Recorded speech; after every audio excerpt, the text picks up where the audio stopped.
হেনস্থার অভিযোগে রোববার রাতে ঢাকা বিশ্ববিদ্যালয়ের প্রভিসি মামুন আহমেদের পদত্যাগ ও অধিভুক্তি বাতিলে আন্দোলনে নামে ঢাকা কলেজ সহ ৭ কলেজের শিক্ষার্থীরা। এ নিয়ে তাদের সঙ্গে ঢাকা বিশ্ববিদ্যালয় শিক্ষার্থীদের ধাওয়া পাল্টা ধাওয়া ও সংঘর্ষ হয়। পরে পুলিশ ও বিজিবির হস্তক্ষেপে পরিস্থিতি নিয়ন্ত্রণে আসে। উদ্ভূত পরিস্থিতিতে সোমবার সকালে সংবাদ সম্মেলন ডাকে ৭ কলেজের শিক্ষার্থীরা। এ সময় ৬ দফা দাবি জানিয়ে ৪ ঘন্টার আলটিমেটাম দেয় তারা।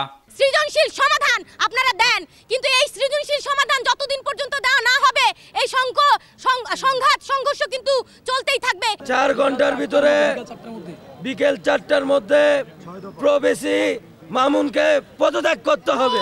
এদিকে আলটিমেটাম ঘোষণার মধ্যেই ৭ কলেজের অধ্যক্ষদের সঙ্গে জরুরি বৈঠকে বসেন ঢাকা বিশ্ববিদ্যালয় উপাচার্য অধ্যাপক ডক্টর নিয়াজ আহমেদ খান।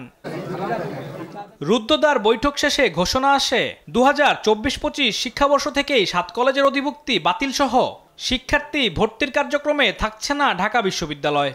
ঢাকা বিশ্ববিদ্যালয়ের সাথে অধিভুক্ত সরকারি ৭ কলেজের সম্মানজনক পৃথকীকরণের বিষয়ে সিদ্ধান্ত নেওয়া হয়েছে।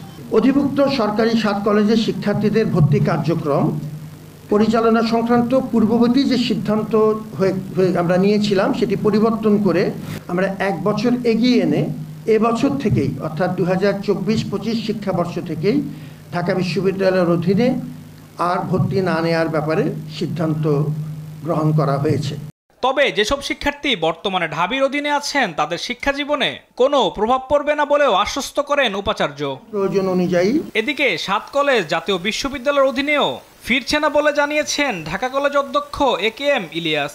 ভর্তি পরীক্ষা কার অধীনে হবে সে বিষয়েও স্পষ্ট ধারণা নেই তার। না জাতীয় বিশ্ববিদ্যালয় না ঢাকা বিশ্ববিদ্যালয়, এর বাইরে তারা একটা অবশ্যই সুচিন্তিত মত দিবেন। তারা অবশ্যই এই বিবেচনায় বিষয়টা নেবেন যাতে এই দুই ধারার মাঝখানে আরেকটি সুন্দর প্রতিষ্ঠান গড়ে ওঠে, যেটি সত্যি সত্যি ছাত্রদের কল্যাণের জন্য কাজ করবে। আলাদা কাঠামো গড়ে তোলা হতে পারে জানিয়ে ঢাকা কলেজ অধ্যক্ষ বলেন, দ্রুতই ক্লাস এবং পরীক্ষা চালুর ব্যাপারে সিদ্ধান্ত আশা করছেন তারা। আলিমুজ্জামান সাফওয়ান, দেশ টিভি, ঢাকা।